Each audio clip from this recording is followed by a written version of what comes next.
He was the king of the jungle, fearless, chiseled, and wild. But not every man who grabbed the loincloth was worthy of the vine. From wooden performances to jungle flops, so bad they should have been left in the swamp, Hollywood has had its fair share of Tarzan misfires. Some were Olympic athletes turned actors, others were cast because of connections, not talent, who swung and missed the hardest. Stick around, because by the end of this video, you'll know which Tarzans truly made the jungle cringe.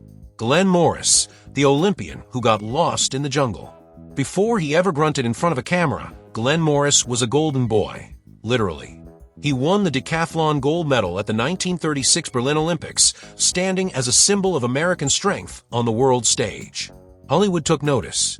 With a jawline cut from stone and a body sculpted for Greek statues, Morris seemed tailor-made for something bigger. So when Tarzan's Revenge came swinging through production in 1938, he was plucked from the pedestal and dropped into the jungle. Unfortunately, the landing was anything but graceful. The film was supposed to be a reinvention, a fresh, vigorous take on the vine-swinging icon. Instead, it became a cautionary tale of how not to cast a screen hero. Morris's Tarzan lacked not just words, his dialogue was minimal but presence. He moved through the film like a man caught in the wrong dream, never quite knowing where to put his hands, eyes, or emotions. His athleticism was undeniable, but charisma? Elusive. To make matters worse, the film's tone was awkward, leaning into an odd mix of slapstick and romance that left audiences puzzled. His Jane, played by Eleanor Holm, another Olympic swimmer, couldn't save the picture either. It fizzled at the box office and with critics, vanishing into obscurity almost as quickly as Morris did from Hollywood. Tarzan's Revenge wasn't just a weak movie, it felt like a parody of what Tarzan was meant to be. Glenn Morris would never play Tarzan again. In fact, he never truly played anything again. His brief moment in the spotlight flickered out, and his performance remains one of the most forgotten and most baffling takes on the Lord of the Jungle. A golden athlete, yes. But when it came to Tarzan, he swung into cinematic quicksand. Denny Miller, the blonde Tarzan nobody asked for. When Tarzan the Ape Man hit theaters in 1959, audiences were expecting a return to jungle adventure, not a disjointed collage of recycled footage and awkward posing. At the center of this curious creation stood Denny Miller, a tall, athletic blonde who looked more like a Malibu lifeguard than a vine-swinging jungle legend. He was the first Tarzan shot in color, but sadly, that was the only vibrant thing about this lifeless experiment. MGM had lost the rights to the original Tarzan stories, so they stitched together what they could, quite literally. Over 30 minutes of the film reused animal footage and old Tarzan scenes, patched in like a cinematic Frankenstein. Poor Denny Miller had to act around stock footage that didn't even match his environment. He wasn't given much dialogue, a mercy, some would argue, and his character had no backstory, no depth, just grunts, flexes, and confused stares into the middle distance. To his credit, Miller gave it his all. He trained hard, did his own stunts, and endured the production with professionalism. But no amount of dedication could save a film that didn't know what it was, or what it wanted its Tarzan to be. He had the physique, sure, but there was no soul behind the loincloth. He seemed more like a guest in the jungle than its king. Critics panned the movie. Audiences yawned. And Denny Miller's Tarzan quickly became a footnote in the character's long history, remembered less for his performance and more for how utterly unnecessary the whole film felt. He'd go on to have a respectable TV career, even poking fun at his Tarzan days later in life. But in the jungle of Tarzan portrayals, Miller's was like a shadow passing through the trees, blurry, forgettable, and never quite in the right place. Lex Barker, the shadow in Weissmuller's wake. Being Tarzan was never just a role, it was a mantle, and few understood the weight of it like Lex Barker. When he took over the Vine in 1949, he was stepping directly into the massive, muddy footprints of Johnny Weissmuller, the most iconic Tarzan of all time. Barker had the looks, chiseled, brooding, almost aristocratic. He had the height, the charm, even the Hollywood pedigree. But what he didn't have, at least early on, was the raw magnetism that made Tarzan feel alive. Barker's debut in Tarzan's Magic Fountain marked the beginning of a new chapter, but it read more like a cautious rewrite than a bold continuation. His performance felt restrained, almost mechanical, as if he were trying too hard to be Weissmuller instead of becoming Tarzan on his own terms. He spoke in full sentences, a novelty at the time, but the emotion behind the words was thin. It was as if the jungle was happening around him, and he was just politely passing through. Critics were lukewarm, fans unsure. His early films leaned heavily on recycled formulas: Tribal Trouble, Jungle Girl in Peril, Tarzan Saves the Day. But Barker never brought a signature. He looked the part but played it safe. There was no edge, no wildness behind the eyes. Just an attractive man in a loincloth doing his best to follow a legend. Ironically, his career would flourish more in European cinema, especially in Germany, where he became a beloved leading man. But in the jungle of Hollywood, Lex Barker's Tarzan was always overshadowed. Too smooth, too civilized, too careful. In trying not to fall out of Weissmuller's shadow, he forgot to cast his own. And for a king of the wild, that's the quickest way to become invisible. Jock Mahoney, the stuntman who swung in too late. There's a fine line between rugged and worn out, and Jock Mahoney walked it barefoot through the jungle. When he finally became Tarzan in the early 1960s, it was less of a triumphant casting and more of a what-if come too late. Mahoney had been a top contender for the role years earlier, but the vines slipped through his fingers.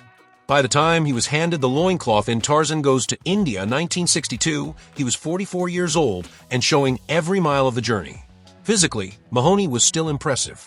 A legendary stuntman with a resume that included doubling for Errol Flynn and Charles Starrett, he brought authenticity to Tarzan's action scenes.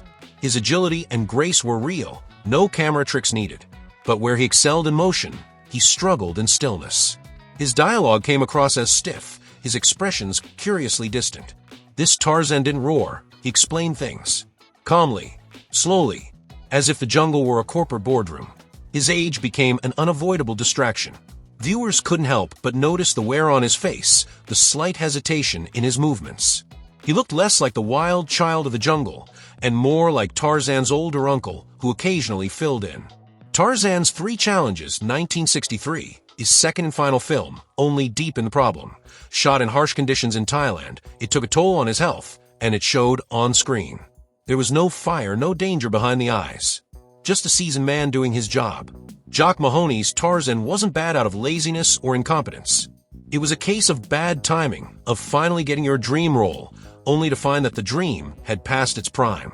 In the jungle, timing is everything. And for Mahoney, the call of the wild came just a little too late. Buster Crabbe, Flash Gordon, lost in the trees. By the time Buster Crabbe took on the loincloth in Tarzan the Fearless, 1933, he was already a household name. Or at least, he was about to be. With a swimmer's build, a heroic chin, and the kind of smile that lit up a Saturday matinee, Crabbe would soon be known for his work as Flash Gordon and Buck Rogers, flying through the cosmos with a ray gun in hand. But in the jungle, gravity hit harder. Tarzan the Fearless was designed as a 12-part serial, later cut into a disjointed feature film that barely clocked in at 60 minutes. From the start, the project felt more like a marketing experiment than a narrative. There was no origin story, no sense of who Tarzan was beyond his ability to swing and save. Crabbe, despite his natural athleticism, played the role like a man temporarily visiting the jungle, not ruling it. He moved well but delivered lines like he was still waiting for a rocket ship to land. His Tarzan lacked the feral mystery that made the character iconic. Instead, he came across clean-cut and oddly detached, like a college athlete on vacation. And while he clearly had screen presence, it was the wrong kind. His energy screamed space hero, not Lord of the Jungle. The film itself didn't help. With clunky editing, flat dialogue, and an unremarkable plot, it didn't give Crabbe much to work with. And unlike other Tarzans who at least got multiple films to find their footing, Crabbe's jungle journey ended before it even began. He'd go on to much greater fame in other roles. His true destiny lay in the stars, not the trees. In the world of Tarzan, Buster Crabbe felt like a visitor from another planet. Bruce Bennett, Herman Brix, Tarzan in a suit of muscles. He had the body of a god and the name of a boxer, but Bruce Bennett, known then as Herman Brix, was not the Tarzan Hollywood was looking for. At least not at the time. Cast in the New Adventures of Tarzan, 1935, Brix brought something no Tarzan before him had: authenticity. He was athletic, articulate, and closer in spirit to Edgar Rice Burroughs' original vision, a cultured man beneath the wild exterior. But instead of applause, he got lost in the jungle fog of poor production, stilted pacing, and a film that couldn't decide what it wanted to be.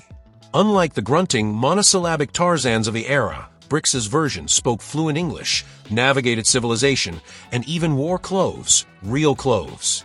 The problem? Audiences didn't want a thinking Tarzan. They wanted a beast in motion, a primal hero snarling at lions and swinging from vines with reckless abandon. Bricks, for all his composure and classical athleticism, came off as too polished, too self-aware. In a jungle that demanded fury, he brought restraint. The New Adventures of Tarzan was also plagued by budget constraints and shot on location in Guatemala under grueling conditions. The dialogue was stiff, the sound quality inconsistent, and the action sequences lacked punch. Bricks looked fantastic, broad-shouldered and photogenic, but never truly inhabited the jungle. He recited lines more than lived them. It felt like watching Tarzan doing a screen test. Bennett would eventually reinvent himself in the 1940s, shedding the jungle skin and stepping into strong, stoic roles in noir and war films. He'd earned respect as a serious actor. But his single turn as Tarzan remains a cinematic footnote, neither wild nor worldly enough to leave a mark. He was a Tarzan trapped in transition, a man with the right frame, but the wrong frame of mind. James Pierce, Tarzan by blood, not by spirit. In Hollywood, timing is everything. But sometimes, it's who you know that swings you into the spotlight. James Pierce, a former college football star with a square jaw and imposing frame, found his way into the loincloth not by overwhelming public demand, but through a far more intimate connection. He married Edgar Rice Burroughs' daughter. And when your father-in-law created Tarzan, doors tend to open, even if you're not ready to walk or swing through them. Pierce starred in Tarzan and the Golden Lion, 1927, a silent film that should have launched a franchise. Instead, it quietly faded into the shadows of better performances to come. Despite his towering presence and athletic background, Pierce's Tarzan felt staged. He moved like a man too aware of the camera, his expressions hovering between stoic and confused, never quite capturing the primal essence the character demanded. To be fair, the film itself didn't help. The direction was flat, the pacing uneven, and the jungle less an immersive world and more a cardboard backdrop. But Pierce brought little fire to the role. There was no animal behind the eyes, no sense that this man had grown up among beasts. He looked like a tourist in the wild, one flex away from breaking into a halftime routine. Perhaps the cruelest twist of all? Burroughs himself later admitted that Pierce wasn't quite right for the role, a bittersweet footnote in family history. Though he would go on to voice Tarzan in radio dramas for years, his film career never truly took root. James Pierce will always be remembered in Tarzan lore, not for greatness, but for proximity to it. He was the son-in-law of the legend, but when it came time to embody that legend, the jungle didn't echo back his name. P. Dempsey Tabler, the forgotten jungle ghost. There are Tarzans who failed, and then there are Tarzans who vanished. P. Dempsey Tabler belongs to the latter. Cast in The Son of Tarzan 1920, a silent-era serial that stretched across 15 exhausting chapters, Tabler was technically the lord of the jungle, but only barely. His version of Tarzan was a supporting character in his own saga, relegated to the sidelines while his son took center stage. It was an odd narrative choice, and Tabler's performance made it stranger. A former opera singer and once promising athlete, Tabler had the physicality for the part, but none of the intensity. He looked the role in still photos, broad shoulders, commanding posture, but when the camera rolled, he moved with the energy of a man unsure why he was there. His gestures were overly theatrical, even by silent film standards. His facial expressions swung wildly between blank and bewildered, lacking the primal presence the role demands. Even in an era where exaggerated pantomime was the norm, Tabler felt out of sync. What made it worse was that the son of Tarzan didn't seem to need him. The story focused on Korak, Tarzan's son, with Tabler's appearances feeling more like obligatory cameos than vital plot points. His version of Tarzan wasn't wild, noble, or mysterious. He was just available. Critics didn't exactly pan him, they barely noticed. That's perhaps the truest mark of his performance. It left no echo, no impact, just a series of flickering frames in a serial that dragged on and disappeared. P. Dempsey Tabler's Tarzan wasn't a disaster. He was a non-event, a forgotten jungle ghost who entered quietly, left silently, and left the vines untouched. Elmo Lincoln, the first Tarzan, trapped in his own legend. Every legend has a beginning. For Tarzan, it began with Elmo Lincoln, a former steelworker with a barrel chest, a piercing stare, and fists like bricks. In Tarzan of the Apes, 1918, Lincoln swung onto the silver screen as the very first cinematic incarnation of the jungle hero. At the time, he was revolutionary, a larger-than-life figure who brought brute force and raw masculinity to a character that lived in the imagination of readers. He wasn't just Tarzan, he was Tarzan. But time is merciless in Hollywood, and what once felt groundbreaking can grow dated fast. Lincoln's Tarzan was a product of the silent era, a grunting, growling figure of physical dominance. His performance by today's standards plays like pantomime, wide-eyed stares, exaggerated chest puffing, dramatic slow-motion punches. In a time before sound, nuance was replaced with spectacle. And Lincoln delivered that spectacle with all the subtlety of a sledgehammer. By the early 1920s, though, audiences began to crave something more than just muscle. They wanted mystery, charisma, emotion, qualities Lincoln struggled to embody. He returned briefly in The Romance of Tarzan 1918 and The Adventures of Tarzan 1921, but the cracks were already showing. His Tarzan had become caricature, a hulking relic of a fading era. And then came sound.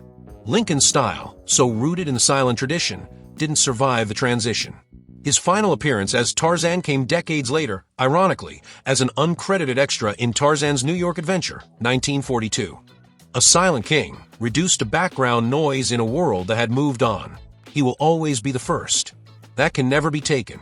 But Elmo Lincoln's Tarzan became a ghost of his own myth, a roaring icon whose echo eventually faded into stillness. Ron Ely, the Tarzan who talked too much. By the mid-1960s, Tarzan had traded in the silver screen for the living room.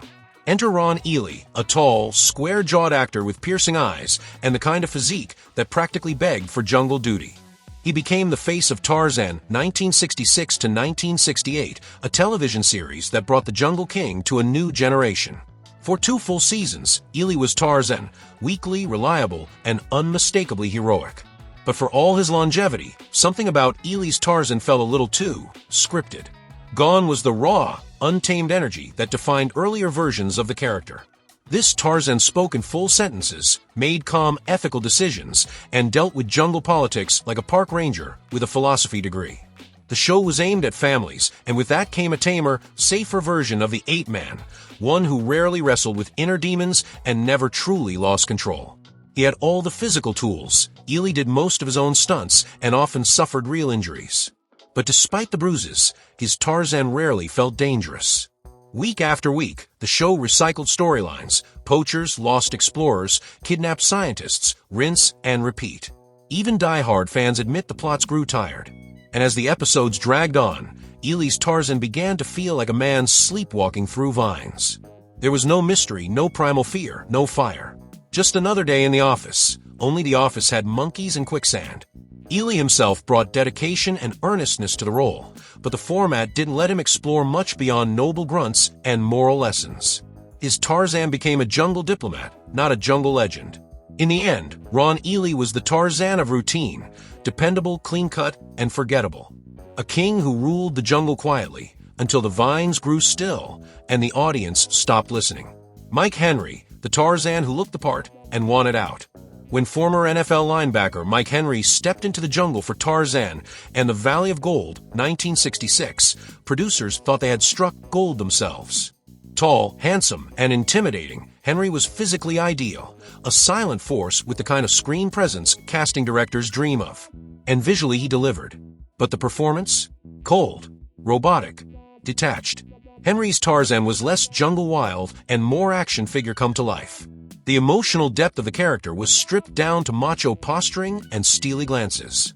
Gone was any sense of vulnerability or connection to nature. He felt more like a secret agent dropped into the jungle, especially in his debut film, which was more James Bond than Edgar Rice Burroughs. Behind the scenes, things were worse. Henry was reportedly miserable on set, injured multiple times, frustrated with production conditions, and fed up with the material. He even refused to film the third movie's final scenes, and a double was used to finish. It showed. By the third film, Tarzan and the Jungle Boy, 1968, he was checked out, and the audience could feel it. Mike Henry's Tarzan had the face of a legend, but none of the heart. Miles O'Keefe, the silent muscle of a cinematic disaster. In 1981's Tarzan, the Ape Man, Miles O'Keefe starred in a film so bizarre, so tonally confused, that it's often remembered more for what it wasn't than what it tried to be. Directed by John Derek and starring his wife, Bo Derek, the film was less about Tarzan and more about her. O'Keefe, despite being the title character, was reduced to a silent, nearly background figure, all muscle, no voice, and barely a personality. He looked like a statue carved by the jungle gods, sure, but statues don't speak, and neither did he. His Tarzan had almost no dialogue, and his screen time was often spent posing, glistening, or standing in slow motion, while Bo Derek's Jane stole every scene. O'Keefe wasn't given a role to play. He was used as jungle eye candy. There was no character arc, no development, no sense of wildness. Just a strong jaw, broad shoulders, and long silences. Critics tore the film apart. It was nominated for multiple Golden Raspberry Awards and is still considered one of the worst Tarzan films ever made. And while O'Keefe would go on to other sword and sandal roles, Eight or Anyone, his Tarzan remains an example of casting for looks, not legacy. In short, when Tarzan becomes a prop, the jungle dies a little inside.